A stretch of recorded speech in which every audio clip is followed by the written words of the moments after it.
మన పిలుపు ఏమిటి? ఇంకా కొంతమంది ఉంటారు, పిలువబడిందేమో ఉద్యోగం చేసుకుని భార్య పిల్లలతో విశ్వాసిగా, నమ్మకంగా, సాక్షిగా బ్రతకమని. కానీ వాడు ఆశ అంతా పాస్టర్ అయిపోవాలని, మాస్టర్ అయిపోవాలని. చూసారండి,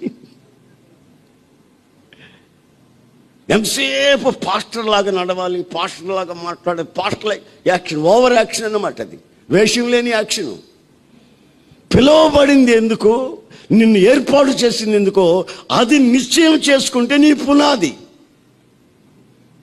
ప్రైజ్ లార్డ్. నేను పాస్టర్గా పిలువబడ్డానండి, ఎవాంజలిస్ట్ని కాను. నేను ఎవాంజలిస్ట్ని అయితే పాస్టర్ అవను. నేను ఒక బిలీవర్గా పిలువబడితే బిలీవర్గా ఉంటాను. నేను ఒక వ్యాపారస్తుడిగా సాక్షిగా బ్రతకాలంటే అలాగే ఉంటాను. కానీ ఇంకో దాంట్లో పనికి మాలిన దాంట్లో తలలో పెట్టను. పిలుపును పోగు